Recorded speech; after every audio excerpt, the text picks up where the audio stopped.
पहले दिन से ही लग रहा था कि युद्ध तो लंबा खिंच सकता है। कि हमने 73 दिन ये सब अनाउंस नहीं किया। हमने कहा सब ठीक है, हमारे पास गैस के भंडार हैं, हमारे पास तेल के भंडार हैं। लेकिन क्या हो रहा था कि जब बाहर से कच्चा तेल तो कम आ रहा था, गैस भी कम आ रही थी, तो जो हमारे जो रिफाइनरी के पास स्टॉक्स थे वो धीरे धीरे कम हो रहे हैं। देखिए, ये एक माहौल बनाने की कोशिश की जा रही है कि दरअसल जो इस वक्त देश के ऊपर आर्थिक संकट है वो दरअसल या बेसिकली आप कहें तो ईरान युद्ध की वजह से है। हकीकत ऐसी है, ऐसा है नहीं। हमारा जो रुपया है वो डॉलर के मुकाबले पिछले कई सालों से आप देख रहे हो भाग रहा है। मुझे लगता है कि प्रधानमंत्री नरेंद्र मोदी के आने के बाद का जो सबसे खतरनाक नारा ये है कि आपदा में अवसर। देखिए, तब उनको चुनाव लड़ना था, 5 राज्यों के चुनाव थे, उसी समय युद्ध हो गया। युद्ध होने में एक भूमिका उनकी भी थी।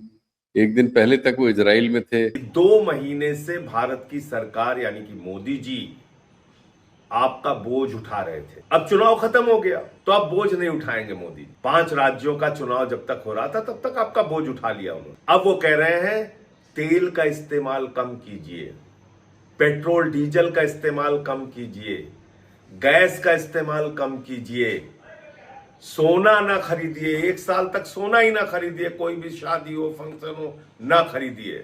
मंदी और महंगाई की मार, इसके साथ ही प्रधानमंत्री नरेंद्र मोदी का विदेश दौरा। क्या मोदी सरकार की विदेश नीति ने भारत को संकट में धकेल दिया है? देश के एक नए आर्थिक तूफान की तरफ बढ़ रहा है।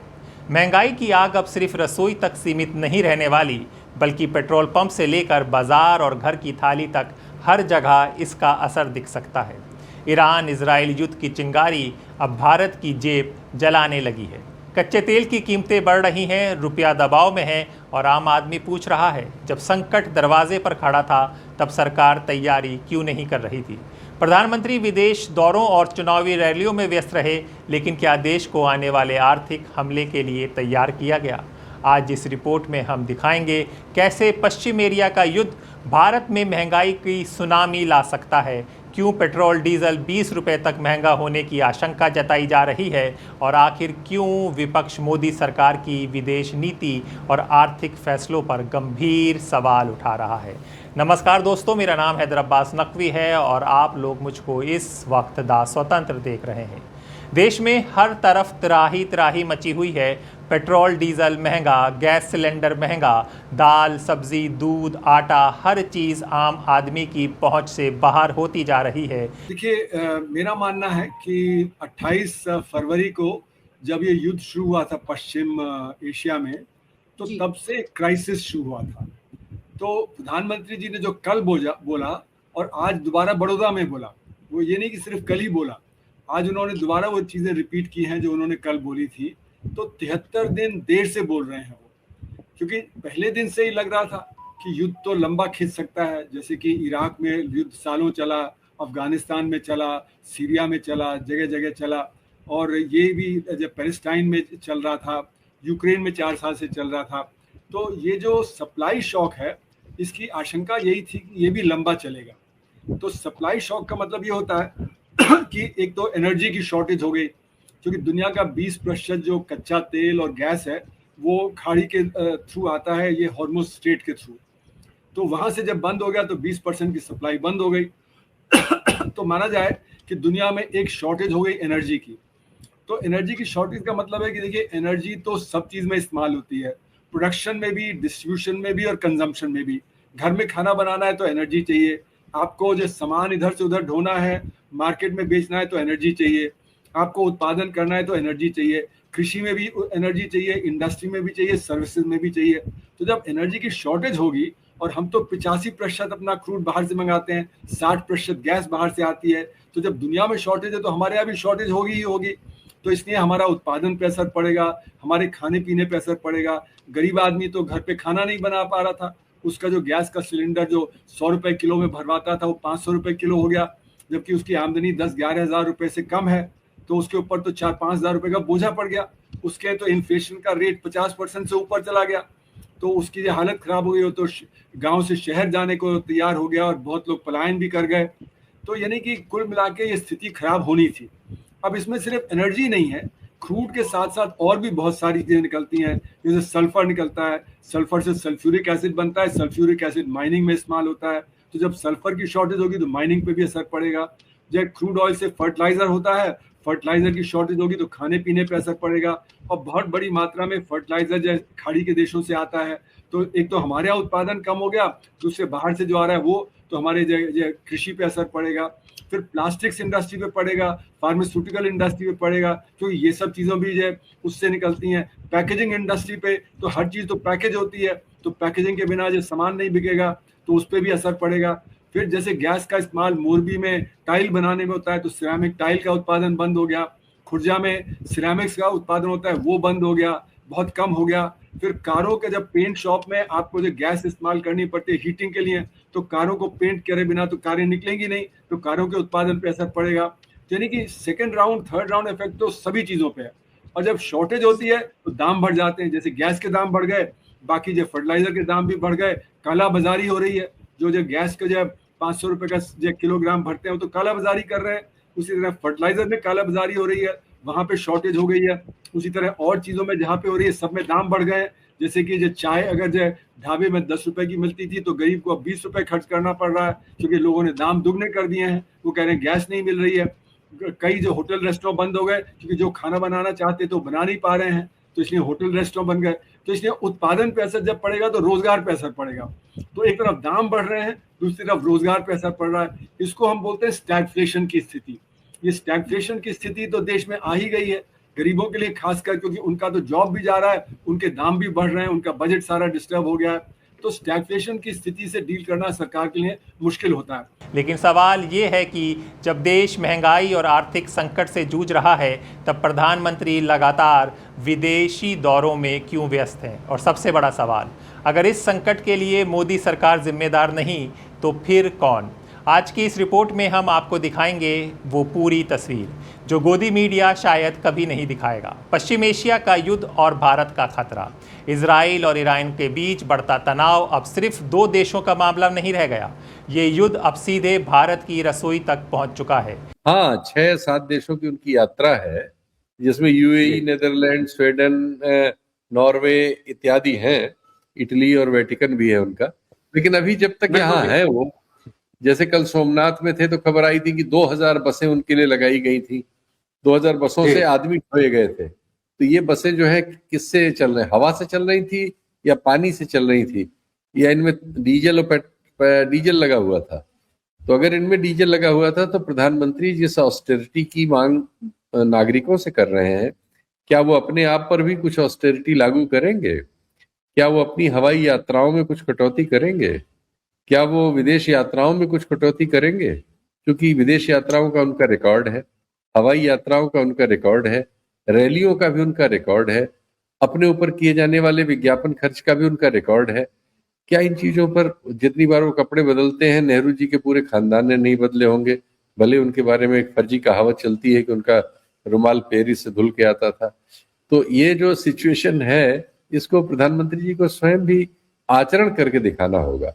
लेकिन इससे एक बात साफ हो गई कि देश में जो आर्थिक स्थिति है, चुनाव के समय जो हरा भरा बताकर अभी 5 राज्यों के चुनाव लड़े गए हैं, उससे एकदम विपरीत है। हमारा जो फॉरेक्स है उसमें कठिनाइयां हैं, और इसकी वजह से हमारा रुपया टूट रहा है। उसको बचाने के लिए रिजर्व बैंक को बाजार में डॉलर डालने पड़ रहे हैं, और इससे रिजर्व बैंक के पास जो डॉलर है उनकी संख्या में कमी आ रही है। ये कमी प्रधानमंत्री जी को बता दी गई होगी, और इसलिए प्रधानमंत्री जी ने उस तरह का भाषण दिया है।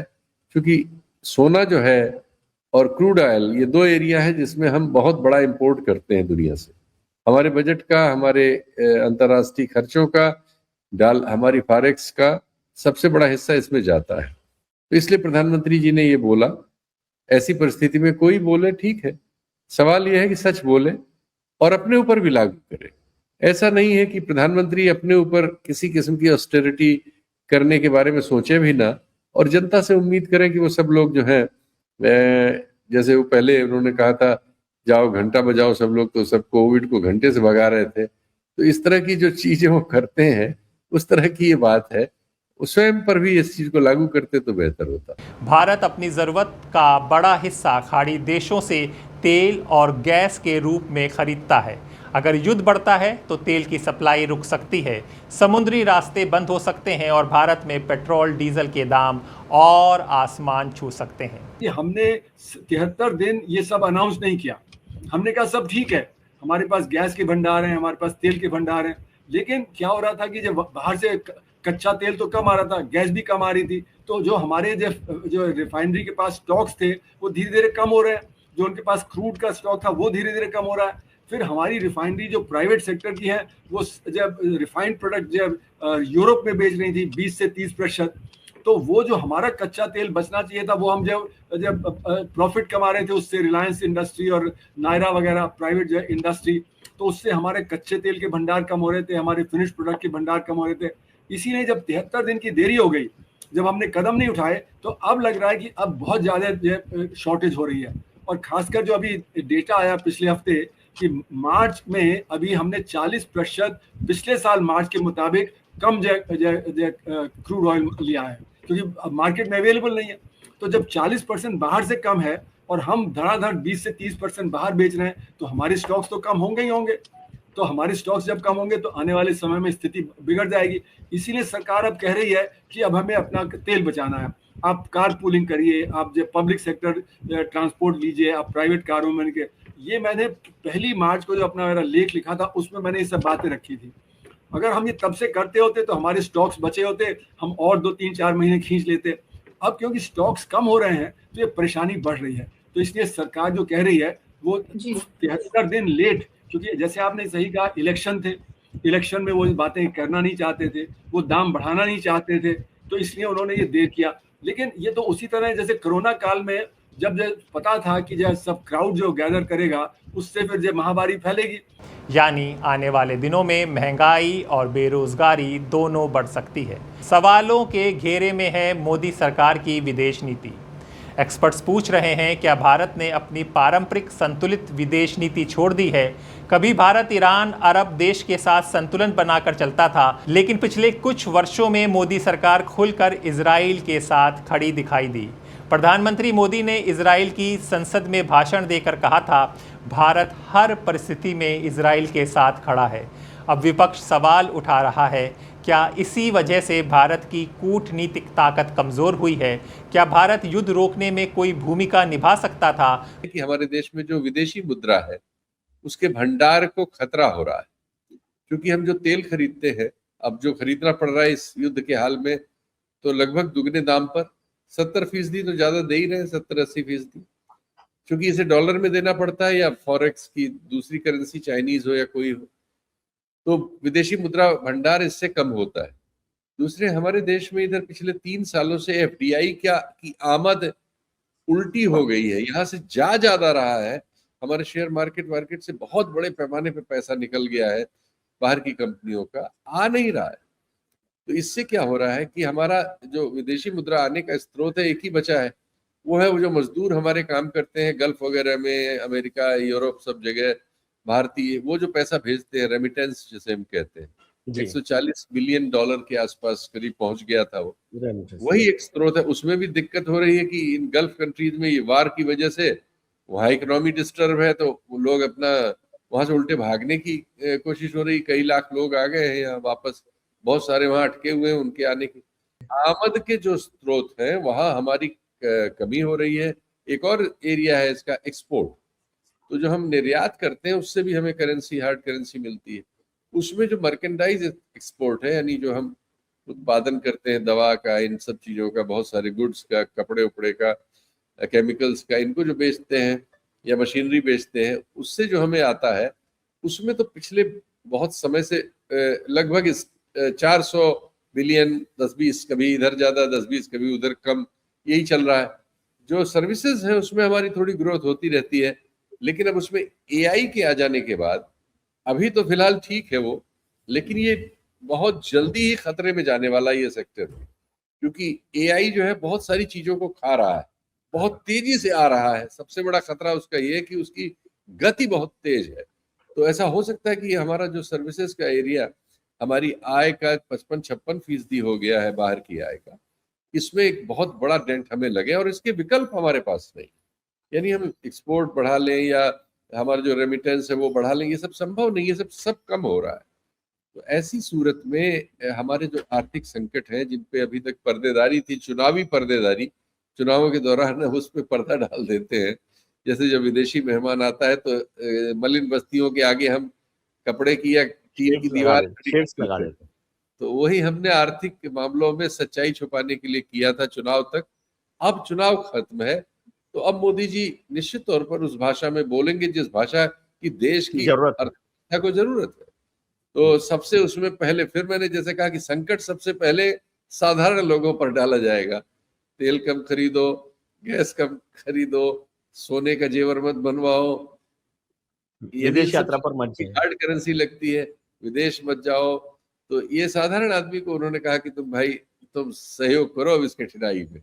लेकिन जो असली लोग हैं, जिनके पास सब कुछ जा रहा है, उनके लिए इसमें कोई निर्देश नहीं है। पीएम मोदी की विदेश यात्राओं पर सवाल। सोशल मीडिया और विपक्ष दोनों पूछ रहे हैं, ईरान पर हमले से ठीक पहले प्रधानमंत्री का इजराइल दौरा क्यों हुआ? क्या भारत ने हालात की गंभीरता को समझा ही नहीं? अगर भारत को पहले से अंदेशा था तो देश के लिए क्या तैयारी की गई? क्या तेल के वैकल्पिक इंतज़ाम हुए? क्या महंगाई रोकने की कोई योजना बनी? क्या आम जनता को भरोसा दिलाया गया या फिर सरकार सिर्फ चुनाव प्रचार में व्यस्त रही? सोना मत खरीदो, तेल बचाइए, आखिर क्यों? देखिए, ये एक माहौल बनाने की कोशिश की जा रही है कि दरअसल जो इस वक्त देश के ऊपर आर्थिक संकट है वो दरअसल या बेसिकली आप कहें तो ईरान युद्ध की वजह से है। हकीकत ऐसी है, ऐसा है नहीं। ईरान युद्ध का एक कंट्रीब्यूशन है इसमें, लेकिन ईरान युद्ध ही असली कारण भारत की आर्थिक संकट का नहीं है और ईरान युद्ध की वजह से वो संकट बढ़ गया है। अब जैसे एक छोटा सा उदाहरण मैं आपको बता देता हूँ। हमारा जो रुपया है वो डॉलर के मुकाबले पिछले कई सालों से आप देख रहे हो भाग रहा है और अब तो स्थिति 95.96 के आसपास पहुंच चुकी है, यानी 96 रुपया वो डॉलर के मुकाबले में खड़ा होता हुआ दिखाई पड़ रहा है। लेकिन जब से ईरान युद्ध हुआ है तब से उसमें 6% की गिरावट देखने को मिली है और जो एशियन करेंसी है, पूरी जो एशिया के दूसरे देशों की जो करेंसी है उसमें सबसे ज्यादा गिरावट रुपए में देखने को मिली है। तो ये क्यों है? इसलिए है क्योंकि एक, भारत की जो आर्थिक स्थिति पहले से थी, जो आर्थिक नीति थी वो सही दिशा में नहीं चल रही थी, उसमें जबरदस्त परिष्कार करने की जरूरत है, रिफॉर्म करने की जरूरत थी, कड़े कदम उठाने की जरूरत थी जो नहीं उठाए गए। इसलिए जो संकट 28 फरवरी को आया उसने उसको और, जिसे कहते हैं ना कि एक्सेलरेट कर दिया प्रोसेस को। दूसरी बात, 28 फरवरी को जब ये दिक्कतें पैदा हुई ईरान युद्ध की वजह से, तो पूरी दुनिया में उससे निपटने के लिए कदम उठाए गए। भारत ने बहुत छोटे छोटे कदम उठाए और वो इसलिए थे क्योंकि 5 राज्यों के चुनाव थे और प्रधानमंत्री जी और भारतीय जनता पार्टी को असम के साथ साथ बंगाल जीतना था। तो अगर उस वक्त कोई कदम उठा लेते तो फिर वो दिक्कत पैदा होती, लोगों को जवाब देना मुश्किल हो जाएगा। तो आपको अच्छी तरीके से याद होगा कि चुनाव के दौरान लगातार ये कहने की कोशिश की गई कि देखिए भारत की अर्थव्यवस्था कितनी मजबूत है, पाकिस्तान, बांग्लादेश और दुनिया के दूसरे देशों की हालत खराब है और वो जो है वो उनके यहाँ क्या क्या कदम नहीं उठाए जा रहे इनसे निपटने के लिए, जबकि भारत में सब चंगा सी, ये माहौल बनाने की कोशिश की गई। चुनाव हो गए, 4 तारीख को नतीजे आ गए, बंगाल में भारतीय जनता पार्टी की सरकार बन गई, असम में जबरदस्त जीत हासिल हो गई। तब उनके पास ये मौका हो गया कि उन्होंने धीरे धीरे माहौल बनाना शुरू कर दिया कि देखिए ईरान युद्ध की वजह से भारत की स्थिति बहुत खराब होती जा रही है और आर्थिक स्थिति खराब, इसको ठीक करने की जरूरत है। प्रधानमंत्री जी ने ये इसको लेके 7 नए कानून भी बना दिए, नियम, मतलब उन्होंने कह दिया कि अब आप विदेश यात्राएं मत करिए, विदेशों में डेस्टिनेशन मैरिज मत करिए, कारपूल से चलिए, सार्वजनिक परिवहन का इस्तेमाल करिए, निजी गाड़ियों का इस्तेमाल कम कर दीजिए, सोना जब तक बहुत जरूरी हो तब तक न खरीदिए, वर्क फ्रॉम होम करिए। अब ये सब आपने कह दिया तो आपने एक माहौल बनाना शुरू कर दिया कि देश में जो है स्थिति ठीक नहीं है और लिहाजा सबको इसमें किफायती कदम उठाने की जरूरत है। और इसको उन्होंने देश प्रेम और राष्ट्रवाद से जोड़ दिया कि अब जो आदमी कारपूल नहीं करेगा, जो आदमी मेट्रो से नहीं चलेगा, वो पता चला देशभक्त नहीं होगा, क्योंकि इस वक्त देश को उसके त्याग और बलिदान की जरूरत है। ये एक माहौल बनाया गया और फिर बहुत आसानी से आज सुबह 3 रुपए प्रति लीटर डीजल और पेट्रोल के दामों में बढ़ोतरी कर दी गई। अब ये जो कदम, ये कह सकता हूं भाई बहुत चतुराई के साथ ये कदम उठाया गया, बट मेरा बार बार ये कहना ये है कि सरकार की सबसे बड़ी दिक्कत क्या है कि आर्थिक नीतियों की जगह राजनीतिक नारों को प्राथमिकता और तरजीह दी जाती है। हम 2014 से जब से प्रधानमंत्री नरेंद्र मोदी जी प्रधानमंत्री बने हैं, तब से क्या नारा चल रहा है? Make in India, vocal for local, आत्मनिर्भर, stand up India, startup India, तमाम चीजें। और ये कहा गया कि भारत 2022 तक मैन्युफैक्चरिंग सेक्टर में अपना उसका जो जीडीपी कंट्रीब्यूशन है वो 13-14% से 25% हो जाएगा। अब ये मैन्युफैक्चरिंग सेक्टर आज भी वही 12-13-14% पे ही टिका हुआ है। 2026 हो गया, 2022, और इस बारे में सरकार में कोई किसी तरीके की कोई दावेदारी नहीं की जा रही। आखिरी बार आपने कब सुना था कि भारत 5 ट्रिलियन इकोनॉमी होने वाला है? आखिरी बार आपने कब सुना था कि भारत 3rd लार्जेस्ट इकोनॉमी होने वाला है? ये नारे खत्म हो गए, क्योंकि भारत अभी तक 5 ट्रिलियन इकोनॉमी नहीं बना है, और साथ ही साथ जो तीसरी सबसे बड़ी अर्थव्यवस्था बनने वाला था वहां से खिसक कर अब वो नीचे चला गया है। जापान और ब्रिटेन हमसे आगे निकल गए फिर, तो इसलिए नारा बेकार हो गया। तो सवाल इसी बात को लेकर यह है कि हमारी अर्थव्यवस्था में मनमोहन सिंह सरकार के बाद से जो बड़े कदम उठाए जाने चाहिए थे वो कदम तो नहीं उठाए गए, बल्कि उनकी जगह ऐसे कदम उठाए गए जिसकी वजह से हमारी अर्थव्यवस्था आज की तारीख में दुनिया के नक्शे पर अट्रैक्टिव नहीं है, कॉम्पिटिटिव नहीं है। इसलिए यहां पे आज की तारीख में इन्वेस्टमेंट नहीं आ रहा है, एफडीआई नीचे जा रही है, फॉरेन पोर्टफोलियो इन्वेस्टमेंट नीचे जा रहा है, और भारत की अपनी कंपनियां भारत की जगह विदेशों में पैसा लगा रही। ये फंडामेंटल प्रॉब्लम है। आप एक्सपोर्ट आप आज की तारीख में कम कर रहे हैं, इंपोर्ट ज्यादा कर रहे हैं, तो जाहिर सी का बैलेंस ऑफ पेमेंट बिगड़ेगा, आपका करंट अकाउंट डेफिसिट बढ़ेगा। और हम चाइना को लेके बहुत ही बुलिश पॉलिसी के लेवल पे दिखाई पड़ते हैं। हकीकत क्या है? गलवान के बाद से भारत और चीन के बीच में यह कहा गया कि हम चीनी सामानों का इंपोर्ट नहीं करेंगे। चीनी सामानों का इंपोर्ट बढ़ गया है, और आज की तारीख में जो चीन और भारत के बीच में व्यापार है उसमें $100 बिलियन नेगेटिव में चल रहे हैं, बल्कि ज्यादा चल रहे हैं, ट्रेड डेफिसिट है। हाँ, ये सब क्यों है? इसलिए क्योंकि जो कदम आपको उठानी चाहिए था आपने वो कदम उठाया ही नहीं, सिर्फ नारों में हम सरकार चल रही। तो ये असली कारण है जिसकी वजह से आज हमें ये पेट्रोल डीजल के दाम बढ़ाने पड़ रहे हैं। चुनाव खत्म होते ही प्रधानमंत्री नरेंद्र मोदी ने लोगों को सलाह दी, सोना कम खरीदिए, तेल बचाइए, लेकिन जनता पूछ रही है, क्या देश का विदेशी मुद्रा भंडार दबाव में है? क्या सरकार को आर्थिक संकट का डर है? वरिष्ठ पत्रकारों और आर्थिक एक्सपर्टों का कहना है रुपया लगातार दबाव में है, विदेश निवेश घट रहा है, और अगर तेल की कीमतें और बढ़ीं तो भारतीय अर्थव्यवस्था पर बड़ा झटका लग सकता है। मुझे लगता है कि प्रधानमंत्री नरेंद्र मोदी के आने के बाद का जो सबसे खतरनाक नारा ये है कि आपदा में अवसर। जी। मतलब जब तक संकट ना हो तब तक आप कोई कदम उठाए मत, आप चुपचाप बैठे रहे, अजगर की तरीके से सोते रहे, कुंभकर्णी नींद में सोते रहे। जब संकट आ जाए तब आप कदम उठाए। ये जो सोच है ना, दरअसल ये दीर्घकालीन सोच की अनुपस्थिति की वजह से है। मैं ये क्यों ये बात कह रहा हूं? मैं बहुत सोच समझ के ये बात कह रहा हूं, और इसलिए कह रहा हूं क्योंकि जो अर्थव्यवस्था प्रधानमंत्री जी को मिली थी 2014, 2015, 2016 तक हमारी अर्थव्यवस्था 8%, 7% जीडीपी पर ग्रो कर रही थी। मतलब ये कोई मामूली बात नहीं थी। और जिस 2004 से लेकर 2014 की अर्थव्यवस्था को हम रबिश करने की कोशिश करते हैं, दरअसल वो भारत के लिए एक बड़ा स्वर्णिम काल था। और उस वक्त हमारी और आप जैसे तमाम लोगों की तनख्वाहें न जाने कितनी बढ़ी थी, आपको अच्छी तरीके से ध्यान होगा। 2008 के मंदी के बावजूद, जो मंदी थी उसे पूरी दुनिया को अपनी गिरफ्त में लिया था, और मनमोहन सिंह की सरकार ने उसको बहुत कायदे से टैकल किया था। 2011 के बाद उसमें थोड़ी सी दिक्कतें पैदा हुई, भ्रष्टाचार के गंभीर आरोप लगे, लेकिन फिर भी प्रधानमंत्री की जो अर्थव्यवस्था मिली थी वो बढ़ रही थी। अब जब आपको याद होगा 2014 में जब नरेंद्र मोदी जी प्रधानमंत्री बने और अचानक पेट्रोल और डीजल के दाम अंतर्राष्ट्रीय स्तर पर कम हो गए, तो प्रधानमंत्री जी ने क्या कहा था भाई मैं तो लकी हूं, आपको याद है ना, मैं तो किस्मत वाला हूं। तो जब मनमोहन सिंह थे तो अंतर्राष्ट्रीय स्तर पर क्रूड ऑयल के दाम बढ़ रहे थे, फूड प्राइसेस बढ़ रही थी, उसकी वजह से हमारे यहाँ इन्फ्लेशन बढ़ा था, लेकिन उसको टैकल काफी हद तक किया गया। हम जब प्रधानमंत्री नरेंद्र मोदी जी बने तो पेट्रोल डीजल के दाम नीचे जा रहे थे और अनाज के दाम भी नीचे जा रहे थे, उसका फायदा मिला। और चूंकि अर्थव्यवस्था के फंडामेंटल सही थे इसलिए हम 8% पे ग्रो कर रहे थे। अचानक 2000 एक दिन आप अचानक खड़े होते हैं और फिर कह देते हैं आज रात से जो नोट करेंसी नोट है 85% वो बेकार, आपने डिमोनेटाइजेशन कर दिया बिना ये सोचे हुए कि इसका असर क्या पड़ेगा। वहां से जो अर्थव्यवस्था की कमर टूटी है वो अभी तक संभल नहीं पाई है।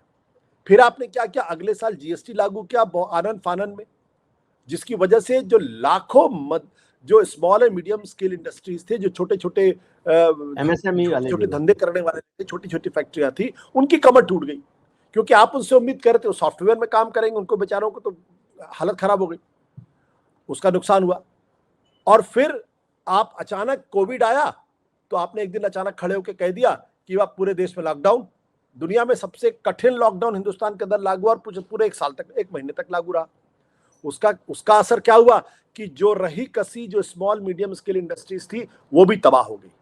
कांग्रेस ने हमला किया। मल्लिकार्जुन खड़गे ने मोदी सरकार पर हमला बोलते हुए कहा, ये सिर्फ अंतर्राष्ट्रीय संकट नहीं बल्कि सरकार द्वारा पैदा किया गया आर्थिक संकट है।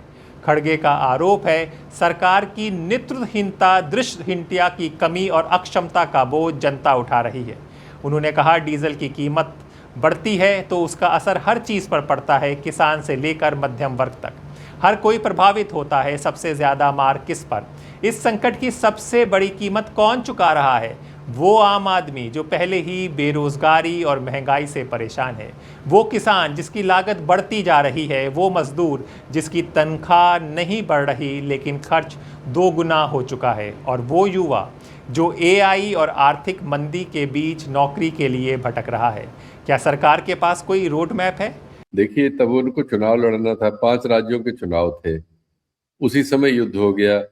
युद्ध होने में एक भूमिका उनकी भी थी। एक दिन पहले तक वो इजराइल में थे। इजराइल और अमेरिका ने उनको बताया कि नहीं बताया वो जाने, उन्होंने देश को तो नहीं बताया कि उनको किसी ने कुछ बताया। तो और अगले दिन सुबह हमला हो गया। उस हमले से जो आर्थिक मार पड़ी सबसे ज्यादा सबसे पड़ोस में होने के नाते हमारे ऊपर पड़ी, क्योंकि हमारी अर्थव्यवस्था बड़ी है, हमारे देश की आबादी बहुत बड़ी है, दुनिया में सबसे बड़ी कहलाती है। तो हमारे ज्यादा मुंह है, ज्यादा पेट है, इतने सारे लोगों के लिए जरूरी चीजें जुटाना ज्यादा बड़ा काम हो जाता है। और यहाँ से चूंकि हमारे यहाँ करीब 85% कई चीजों में हमारे यहाँ हाइड्रोकार्बन के हिस्से यहाँ से आते थे, गैस वगैरह में तो क्रूड में भी एक बड़ा हिस्सा यहाँ से आता था, दुनिया में 20% हिस्सा यहीं से जाता था। ये सब लोग प्रभावित हुए, सबसे ज्यादा हम प्रभावित हुए।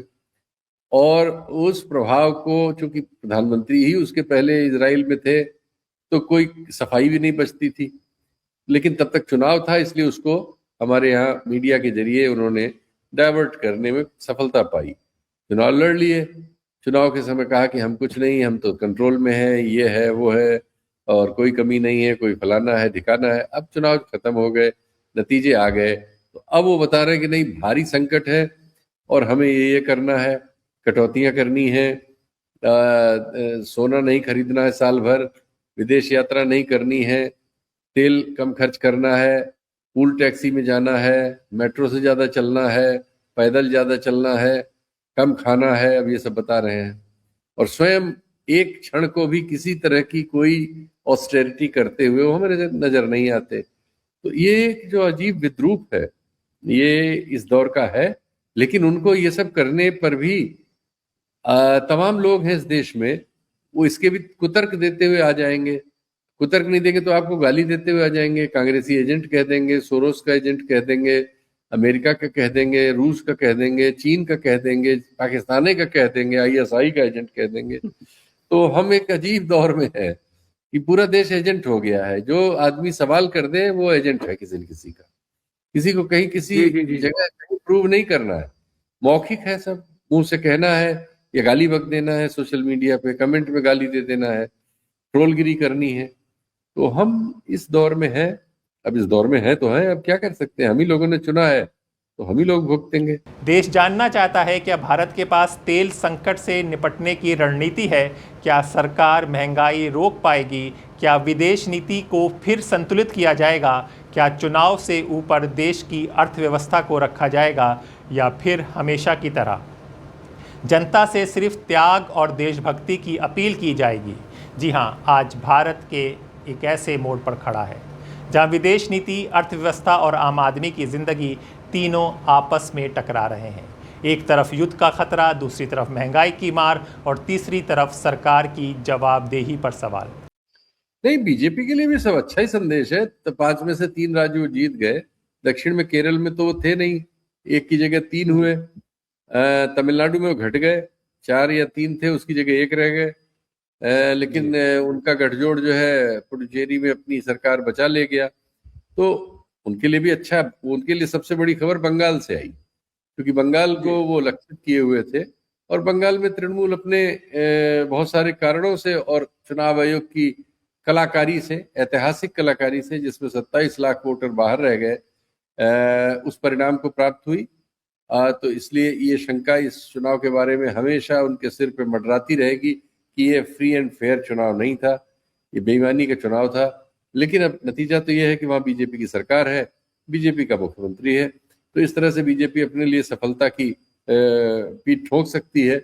और आपने सही बताया कि असम में उन्होंने परिसीमन वगैरह के जरिए जो माइनॉरिटी वगैरह की सीट्स थी उनकी संख्या कम कर दी थी, लेकिन फिर भी वो संख्या कुछ बढ़ सकती थी उससे।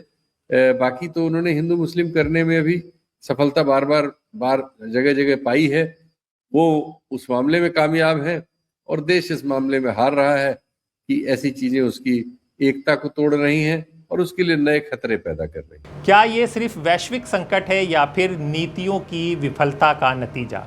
आप क्या सोचते हैं? क्या मोदी सरकार इस आर्थिक संकट के लिए जिम्मेदार है?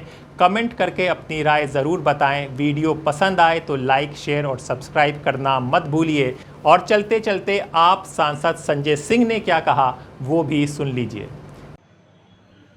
नमस्कार, जय हिंद साथियों। कल भारत के प्रधानमंत्री नरेंद्र मोदी जी ने ये कहा कि 2 महीने से भारत की सरकार यानी कि मोदी जी आपका बोझ उठा रहे थे। अब चुनाव खत्म हो गया तो अब बोझ नहीं उठाएंगे मोदी जी। 5 राज्यों का चुनाव जब तक हो रहा था तब तक आपका बोझ उठा लिया उन्होंने। अब वो कह रहे हैं तेल का इस्तेमाल कम कीजिए, पेट्रोल डीजल का इस्तेमाल कम कीजिए, गैस का इस्तेमाल कम कीजिए, सोना ना खरीदिए, 1 साल तक सोना ही ना खरीदिए, कोई भी शादी हो, फंक्शन हो, ना खरीदिए। मोदी जी कह रहे हैं खाने के तेल का भी इस्तेमाल कम कीजिए। ये सारा ज्ञान चुनाव भर याद नहीं आया मोदी जी को। तब कह रहे थे कोई कमी नहीं है, पूरा भंडार भरा हुआ है, कोई समस्या नहीं है। लेकिन जैसे ही 5 राज्यों के चुनाव खत्म हुए, नरेंद्र मोदी जी के कंधे झुक गए। जो कंधे आपका बोझ उठा रहे थे वो मोदी सरकार के कंधे झुक गए। अब वो कह रहे हैं हम आपका बोझ नहीं उठाएंगे। क्या क्या काम किया उन्होंने चुनाव खत्म होने के बाद? कॉमर्शियल सिलेंडर का दाम 993 रुपए बढ़ाया, जिसको रेडी वाले, चाय वाले, छोटी छोटी दुकान वाले इस्तेमाल करते हैं। उस गैस का दाम, सिलेंडर का दाम 993 रुपए बढ़ा दिया और 261 रुपए छोटे सिलेंडर का दाम बढ़ा दिया। 5 किलो वाले सिलेंडर का दाम बढ़ा दिया, जिसको छात्र इस्तेमाल करते हैं, जिसको मजदूर इस्तेमाल करते हैं, जिसको गरीब आदमी, झुग्गियों में रहने वाले लोग इस्तेमाल करते हैं।